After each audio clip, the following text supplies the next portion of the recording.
We are here for day 25 of the International Great Black Read Aloud Day. We have been doing this for 25 days, and every day has been an enjoyable day. We thank everyone who's participated, those of you who have viewed, those of you who've read. We are thankful for you participating in our inaugural day or days of the International Great Black Read Aloud Day. And today is day 25, and our topic for today is loss, grief, and transition. And so we are going to be reading a selection from The End is Just the Beginning by Reverend Arlene Churn. And I don't know if you can see that exactly because of time of day, I think. But I think if I go that way, now, if I go to the camera, that works. So it's The End is Just the Beginning, Lessons in Grieving for African Americans. And so we're going to read a portion from the introduction, and then we'll read chapter 2. And from the introduction, excuse me, it starts. Although many books have been written on the subject of death and dying, and particularly on the process of grieving, few, if any, have been written by Blacks specifically for the African American community. Because the experience of facing the passing of a loved one is so personal and traumatic, I believe we need to recognize the fact that people of color respond to death from a specific cultural perspective. We need to address the significant cultural differences between the ways African Americans and people of other ethnic backgrounds think about death and the manner in which it is appropriate or inappropriate to grieve. Just as people of Jewish heritage have one particular codified set of rituals for burial and mourning, and those of Irish Catholic descent, for example, have another, African Americans' unique manner of dealing with death and mourning results from deep-seated traditions handed down through generations since the times of slavery. The need for this book was brought home to me most forcefully in the midst of my writing by the tragedy of September 11, 2001. In that time of national mourning, all Americans came together with racial, ethnic, and religious differences forgotten. But the fact remains, as reported in the Washington Post, that a surprisingly overwhelming percentage of those who died in the attack on the Pentagon were Black. I don't know how many African Americans died in the World Trade Center, but surely the numbers were large. And one particular Black hero of that day remains virtually anonymous to the American public. He was a 36-year-old Leroy Homer, co-pilot of Flight 93, which crashed near Pittsburgh, Pennsylvania. With so many of our brothers and sisters lost on that day, our community was grieving, certainly along with the rest of America, but also in our own way and for our own people. African Americans are now coming to the realization that death is a part of life and that grieving is a natural reaction to the loss of a loved one. However, many Blacks still need to understand that grief comes in many guises and that no one kind of loss is more or less worthy of grief than any other. Only the one who is grieving can fully understand the nature and extent of his or her own feelings. And if for no other reason than that, even if we ourselves do not share those feelings, while we must all learn to look with compassion and patience only the one who is grieving can fully understand the nature and extent of his or her own feelings. And if for no other reason than that, we must all learn to look with compassion and patience upon the grief of others, even if we ourselves do not share those feelings. While many experts have looked at these specific, codified, and predictable stages of grief, I have chosen to reflect instead upon different kinds of grief because not all deaths are alike. And my experience over many years counseling thousands of grievers has taught me that not all mourning follows the same path or trajectory. And we are going to read from chapter 2, Death is a Part of Life, as well. Death is a part of life. He is a man of sorrows and acquainted with grief. Isaiah 53, verse 3, part B. In the African American culture, we need to know that death and grief are a part of the rhythms of life. The Random House Dictionary defines grief as keen mental suffering or distress over affliction or loss, sharp sorrow, painful regret. It's an emotion that must be processed over time, and the road to healing is often a long and lonely one. Many African Americans appear to be delayed in their pursuit of healing and resolution after the death of a loved one because they don't understand that permanent closure is virtually impossible to achieve. The deceased one is never really forgotten or banished from our thoughts. As an example of our remembrance, reverence, and ongoing celebration for our dead, we have only to think of figures such as civil rights martyrs Dr. Martin Luther King Jr., Medgar Evers, the 6 little girls who were burned to death in a Birmingham church in the 1960s, the revolutionary activist Malcolm X, or even the hip-hop icon Tupac Shakur. As a people, we seem to have total recall about death. Whether the one who's gone is a close family member, a friend, or a celebrity of national prominence, we remember the day, the hour, where we were, and what we were doing at the time of death. When we discuss the dead, words like, I remember it as if it were yesterday, or I'll never forget it as long as I live, bring nods of acknowledgement affirming that I know what you mean, I feel the same way. As a group, we must learn to accept the fact that the death of a loved one is not the termination of the griever's life as well, and that the life of the survivor can be one of restored joy and fulfillment. We simply need to realize that their end is our beginning. We have to learn how to keep moving on through grief, mourning, and personal loss, and not move into a state of perpetual grief. Grieving for a loved one should not become all-consuming. The impact of death has caused too many people in our culture to stop living and simply exist on memories of the dead. We must learn that there is no magic moment of closure or invisible eraser to wipe away the pain, loneliness, and bitterness. But each day is an opportunity to begin to live life without the physical presence of the deceased. Extended grieving can also be an act of selfishness. For few of us invite others to share in our grief, and we often resent and refuse the efforts of other people to help us in the process of healing. I recall one group therapy session during which a client was very uncomfortable and left almost immediately. When I asked why she'd left, she said she'd been upset because everyone else in the group seemed to be happy. I told her that they were at that stage of grief recovery when smiles and pleasantries were permissible without feeling guilty. But she indicated that she would never get to that point.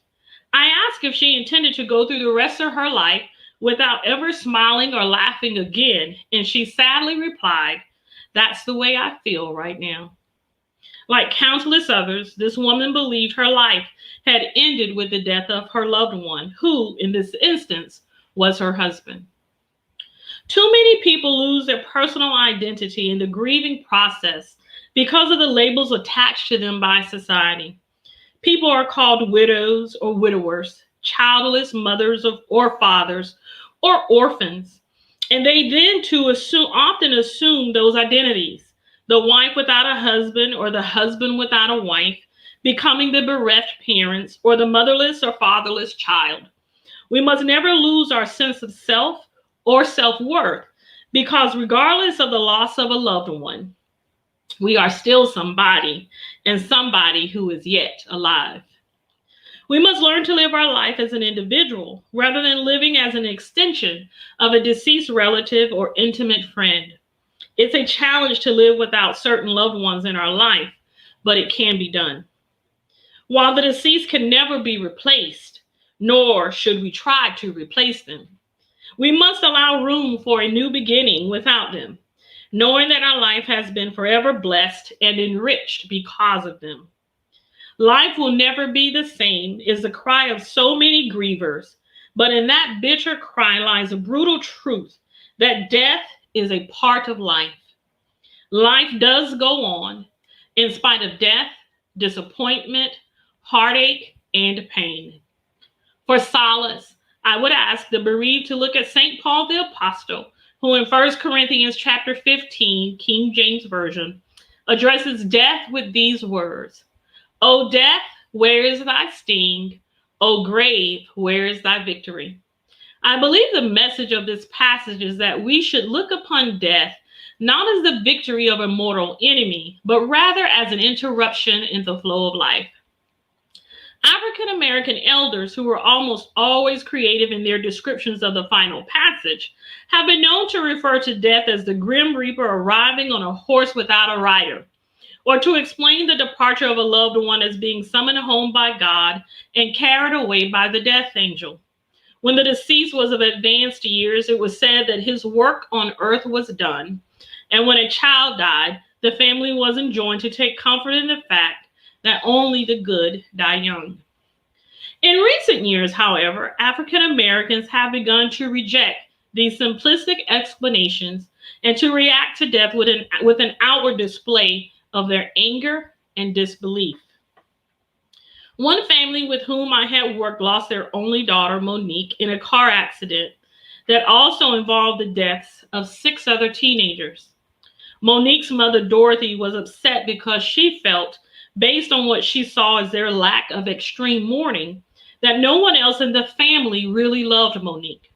She didn't understand how her husband, Donald, could return to work so soon after the funeral, or how her son, Matthew, could resume his after-school sports activities and discuss his games without ever mentioning his sister's name. Matthew liked to play video games with his friends, and he asked that he be allowed to move from his smaller bedroom into Monique's larger room, so he'd have more space for his posters and his collection of Star Trek figures. His mother insisted, however, that the room remain exactly as it was before Monique's death. She said she felt Monique's presence in that room. She was convinced that she and her daughter communicated in that room, and she was angry that her husband and son chose not to share the experience. Dorothy believed that each of their lives and their demeanor should be permanently altered as a result of Monique's death. She was angry that her husband could go bowling. She was upset that she never saw him cry or appear depressed, and she didn't understand how he could tell her, "You need to get over it and get on with your life."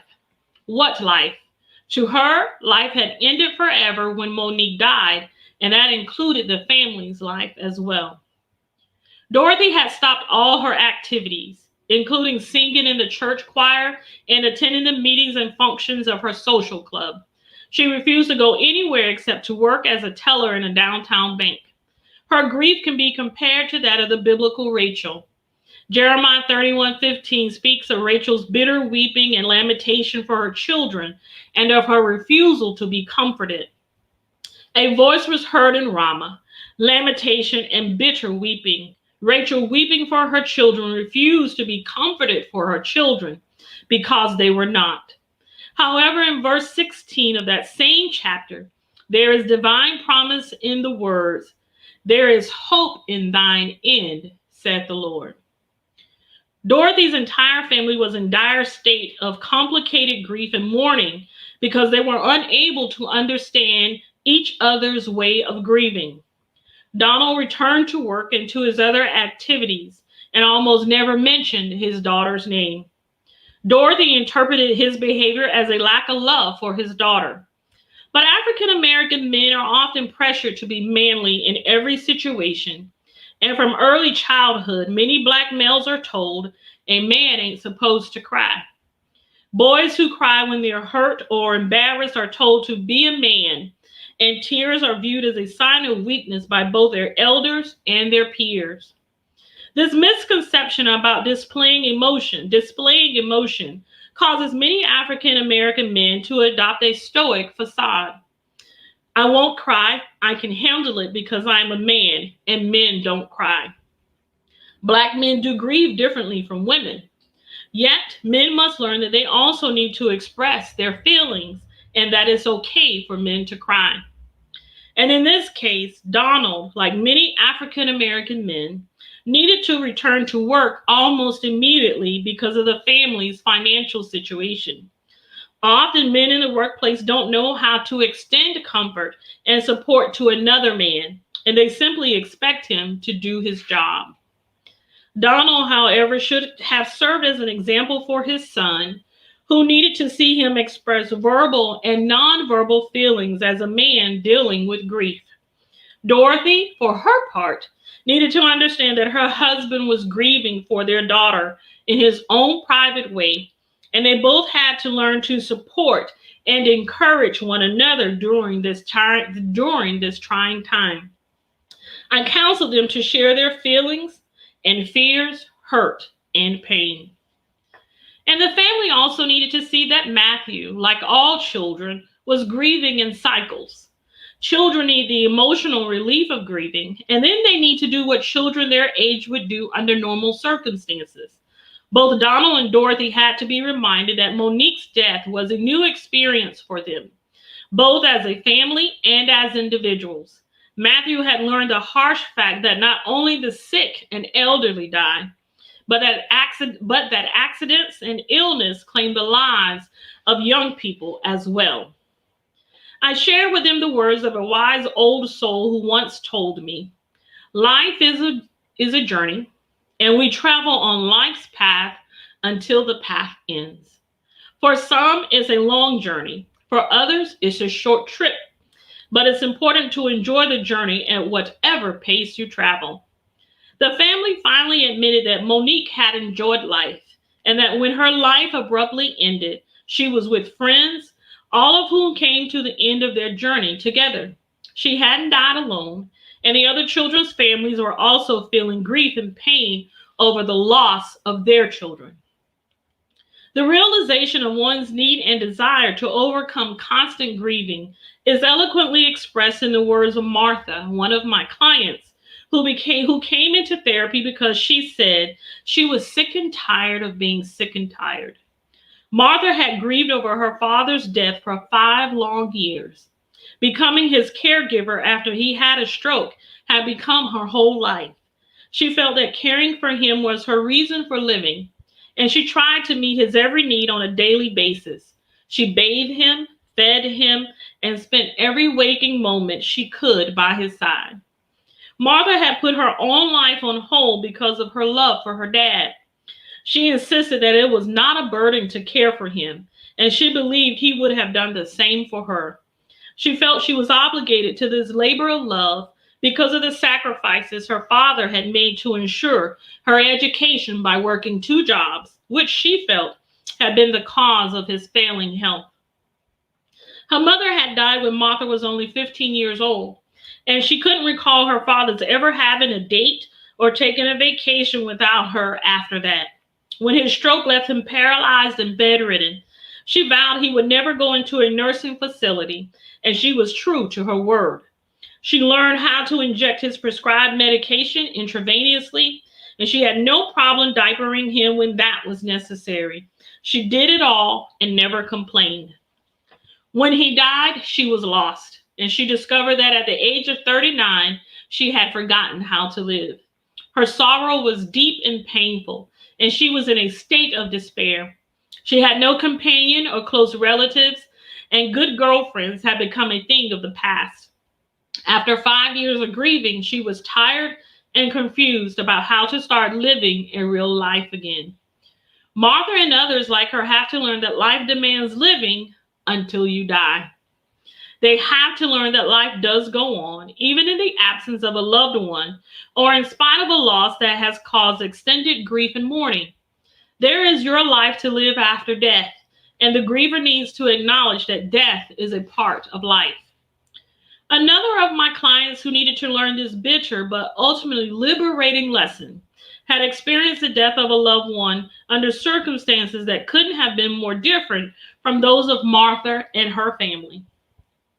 Lee was a high school teacher who had been adopted by birth by an elderly, stern, but loving couple in the rural South.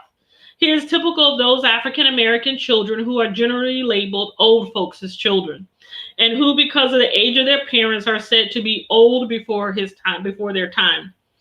Although his parents were themselves farmers, they made sure to teach him the value of education.